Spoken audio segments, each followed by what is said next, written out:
The occupied southern cities of Ukraine, Crimea and the Russian city of Krasnodar in the south and the cities of Bryansk, Belgorod, Kursk and Rostov-on-Don in the west form the main supply lines of the Russian army and feed the Russian army. Ukraine had to cut the lines, feeding the Russian army as a preview of the all-out counteroffensive. Unmanned aerial vehicles and powerful long-range missiles belonging to Kiev took action to wipe out Russian logistics, ammunition depots, oil facilities and Russian formations in these areas. That's why Ukrainian forces simultaneously hit the ports, fuel depots, Russian positions and arsenals in both Berdyansk, Mariupol and Krasnodar this week. In addition, the cities of Belgorod and Rostov were also under heavy Ukrainian air attack as Ukraine's mighty storm shadows were over the ports of Mariupol and Berdyansk. Russian army assets, arsenals and even ships were damaged. Thus, Ukrainian forces disrupted the main Russian logistics line in southern Ukraine.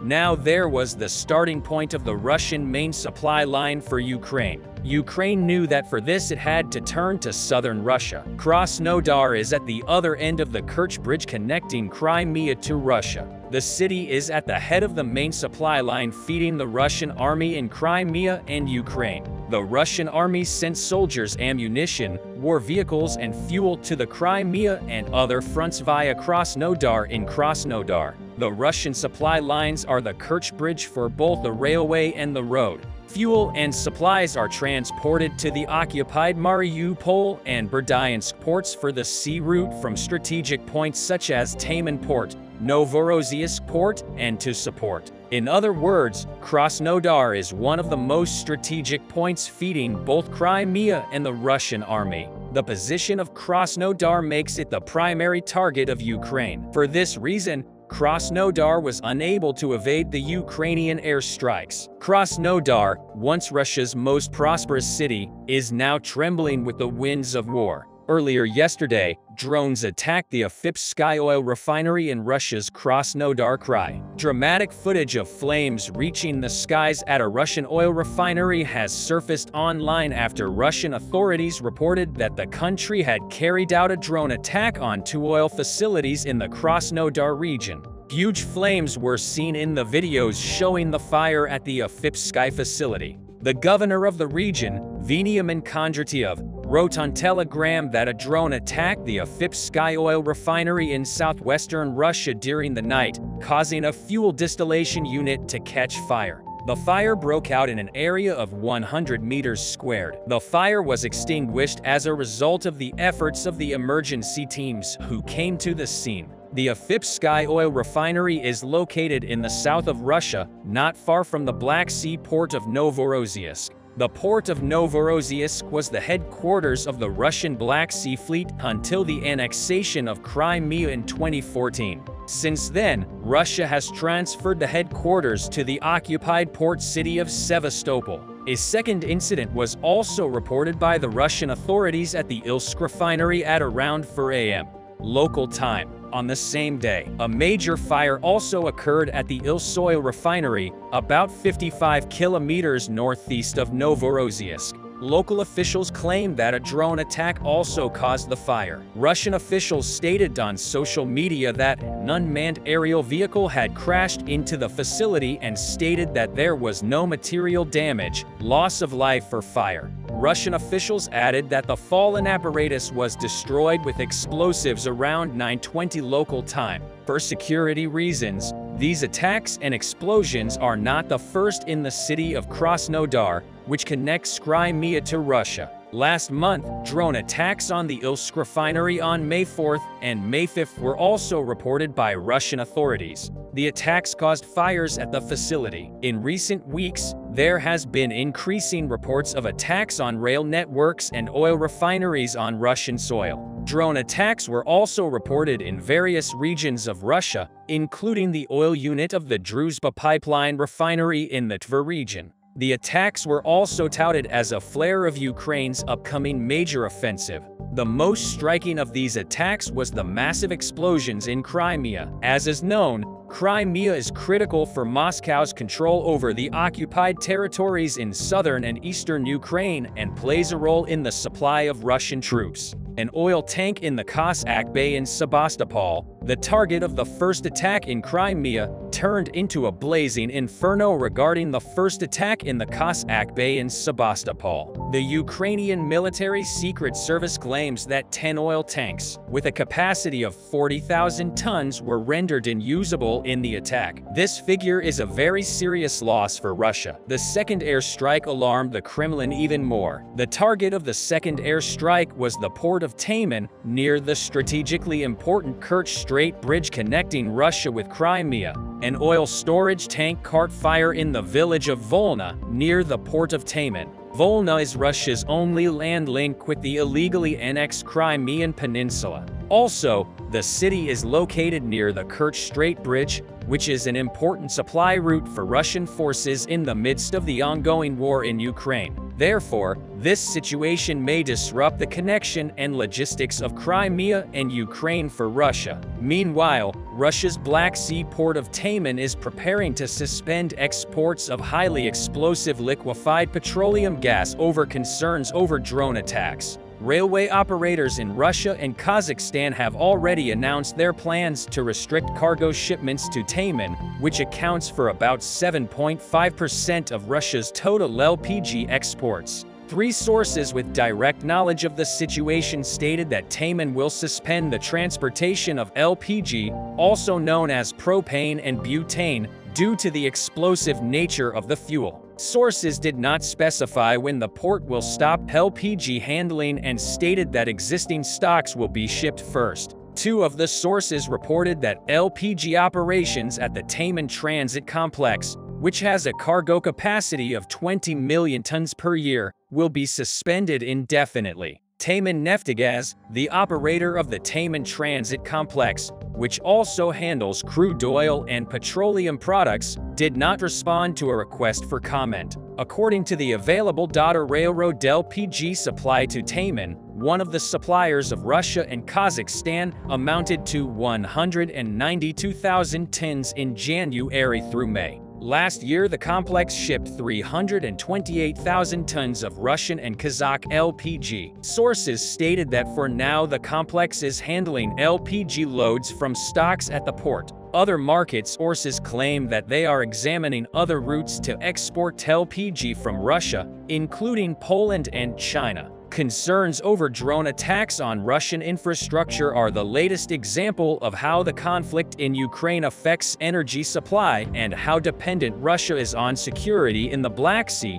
where it sends fuel to world markets. On the other hand, an important logistics and supply center providing supplies to Russian troops is at the focal point of the attacks in Berdyansk. The long-range attack hit the Russian-held port city in the Sea of Azov. The attack on Berdyansk is another example of Ukraine's ability to hit Russian targets far beyond the front lines. An official said that the Russian-occupied port city of Berdyansk was hit by a Ukrainian missile the other day. Berdyansk, about 96 kilometers from the front lines, is the latest example of long-range targets that Ukraine can now hit thanks to donated weapons. This is at least the 4th attack on the port city in recent weeks. Following this latest attack, a Russian-deployed official said that the attack was carried out by Storm Shadow air-launched cruise missiles supplied by the United Kingdom. It seems that Ukraine's attacks targeting important supply lines will gain momentum.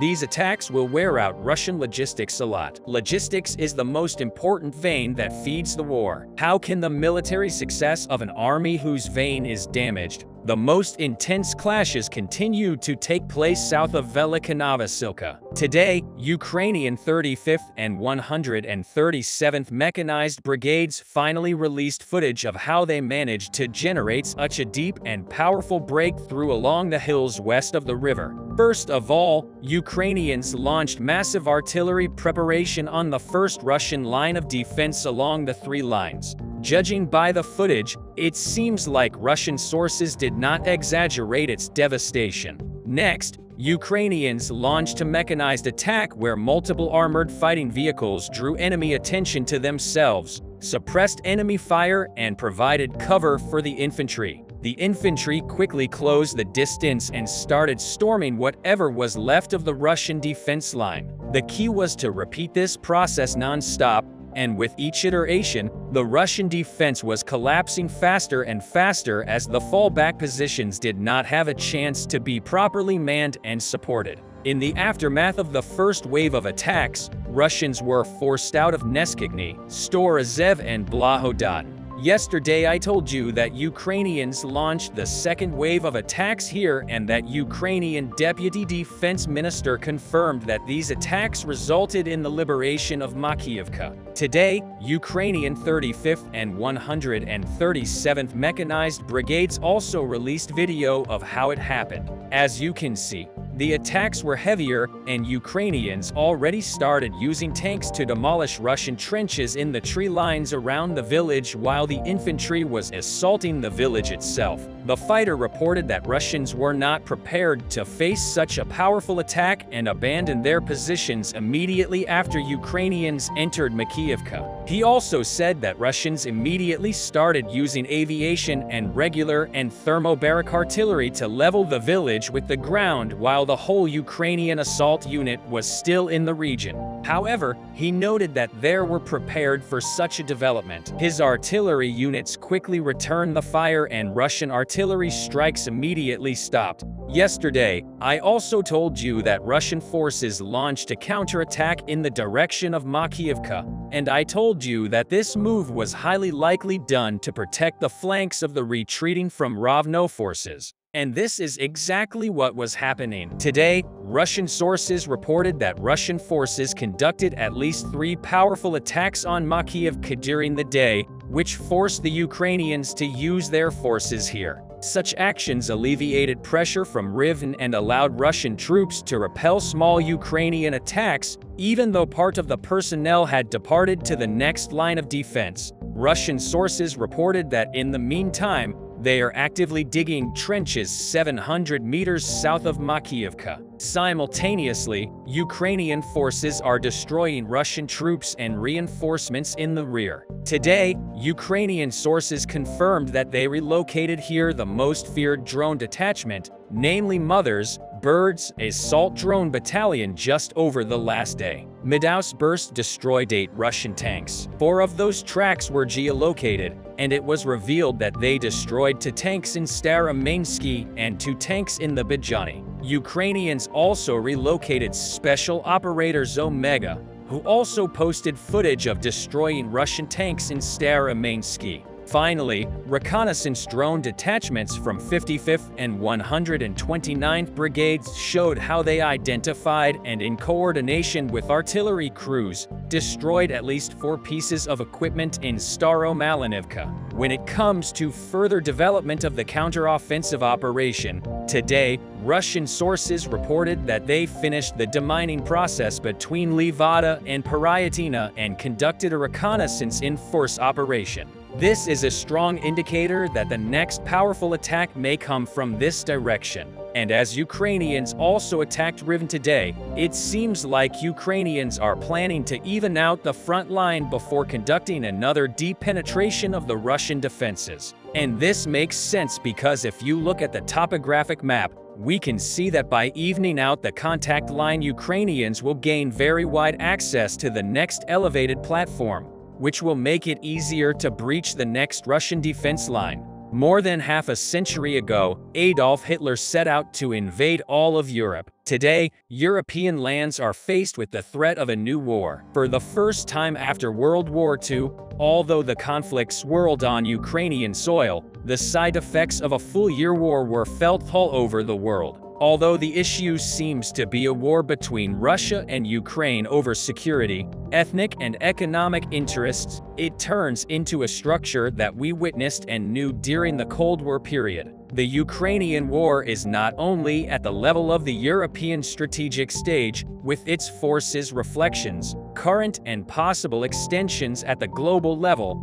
it's become the main conflict of our time. The reflections of this war, both at the economic and social level, at the security and political level, have greatly affected countries. In the midst of the ongoing military tension, the current activity on the sides of the conflict, and the lack of a solution in the foreseeable future, the relations between NATO and Russia have escalated badly. The main crisis point of this conflict was the seas. Both the Mediterranean and the high seas have become crisis points for the Russian Navy and NATO naval vessels. At this point, the crisis experienced by the Russian Navy in the international seas, which was faced with a heavy destruction in the Black Sea, is progressing on a much more critical course. The Kremlin is certainly not on the side of causing a crisis because they have a clear front on which they are fighting. However, they also want to make the Russian threat felt. NATO's responses to this threat are always on the table. On the other hand, NATO defines some of the Kremlin's moves as unprofessional and professionally eliminates the current crisis possibilities. What happened in the Mediterranean and the Black Sea the other day was the professional behavior of NATO against the phenomenon that the Russians wanted to feel. The Spanish Navy's high-altitude patrol boat Centinela intercepted two Russian ships in the western Mediterranean on Tuesday and began tracking and tracing. According to a report from the Spanish Defense Staff, EMAD, under the Spanish Ministry of Defense, two Russian ships were designated as the Admiral Casado Nav frigate and the Academic Passion tanker. According to EMAD, Centinela is now integrated into the permanent operations framework of the Spanish Armed Forces, where it conducts surveillance and security missions in the waters off the southern coast of Spain. Its primary purpose is to protect national interests in Spanish sovereign waters. A ship reportedly carrying military supplies and equipment from Russia was seen crossing the Black Sea recently. The report says that the Russian ship Sparta 4 slipped silently into the sea with supplies before heading for the port of Novorossiysk, possibly providing ammunition for Russia's invasion of Ukraine against the increasing presence of the Russian Navy in the Mediterranean. 3 NATO aircraft carriers are traveling in the Mediterranean as a message to Russia in the second year of Russia's invasion of Ukraine. The North Atlantic Treaty Organization is not slowing down when it comes to displays of deterrence against potential adversaries. 3 NATO carriers from the United States, Italy, and Spain are conducting multi-carrier operations in the Mediterranean as part of the planned deployment of the USS George H.W. Bush Aircraft Carrier Strike Group to the U.S. Navy Europe Operations Area. NATO will operate in close coordination with support troops from Greece, Turkey,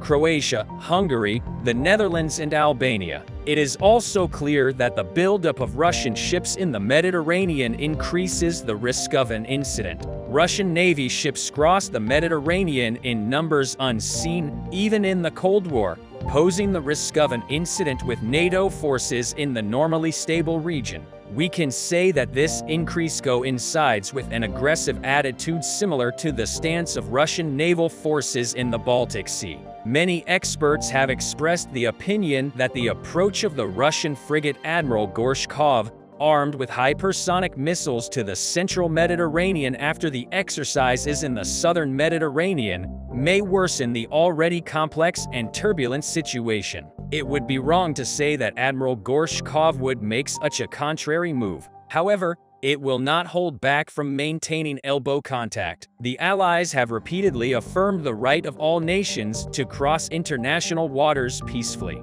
US officials have previously said that interactions with the Russian Navy occur with a certain frequency and are generally safe. However, to understand what it might cost for a Russian ship to encounter the George H.W. Bush Aircraft Carrier Strike Group in the Mediterranean, after this time, we need to examine this issue well. In other news, Russia's Ministry of Defense confirmed that 6 amphibious warships that left the Baltic Sea this week are on their way to the Mediterranean, where they say they will participate in naval exercises. This amphibious fleet can swing north from the Mediterranean towards the Black Sea. There is already considerable debate among experts and observers over whether these ships will be the true final destination, which will put the ships in Ukraine in a position to support a possible new large-scale Russian intervention at the end of March. Separately, the Russian Navy's Vishnya-class intelligence collection vessel, Vasily Tataschev, was spotted crossing the Strait of Gibraltar in the Mediterranean. It's unclear where the ship went, but it's possible that her appearance was somehow related to these other Russian naval movements. Russia said the naval exercises in the Mediterranean will be part of a wide array of naval exercises around the world, including in the North Atlantic and Pacific regions, which will involve a total of about 140 ships and 60 aircraft. In the statement made by the Russian Ministry of Defense, it stated that the purpose of the exercise is a naval and air force exercise to protect Russia's international interests in the world's oceans and to encounter military threats to the Russian Federation. The language used by the Russian Defense Ministry to describe these naval exercises is in many ways similar to the way that the Kremlin describes the nature of large-scale exercises in Belarus scheduled to begin next month. The massive deployment of troops and supplies, including Iskander short-range ballistic missiles and warplanes associated with these exercises, has raised concerns from officials in Ukraine, the United States, and elsewhere. The fear is that all of this may be a cover to put these forces in position for an anticipated new Ukrainian offensive. On the other hand, NATO, by being cautious about Russia's attack, tried to prevent the possibility of a conflict between the alliance and Russia for a while. In fact, NATO Secretary-General Jens Stoltenberg stated that NATO is a defensive alliance after the NATO summit, which was held the day after the attack began. He had declared that they were not seeking conflict with Russia and that they would not be involved in the Russo-Ukrainian war. However, NATO emphasized that all kinds of military, financial, and humanitarian support will be given to Ukraine against Russia, and now it is trying to continue its support by keeping its promise, stating that political and practical support will be increased for Ukraine, which is on the defensive against the Russian invasion, and that support will be continued to help Ukraine win. NATO underlines that Russia is fully responsible for this war, which is a clear violation of international law and the UN Convention. He stresses that efforts will continue to be made for peace, security, and stability throughout the NATO region. The US and NATO allies are trying to take a stance that emphasizes unity against Russia's invasion of Ukraine. They are trying to make Russia pay for this invasion. First, they imposed heavy economic sanctions against Russia. Now they are supplying the Ukrainians with weapons to fight against the Russian invasion and empowering NATO countries to make it clear that they will resist any invasion from Russia. NATO aims to continue increasingly all kinds of military, financial, and humanitarian support to Ukraine this year.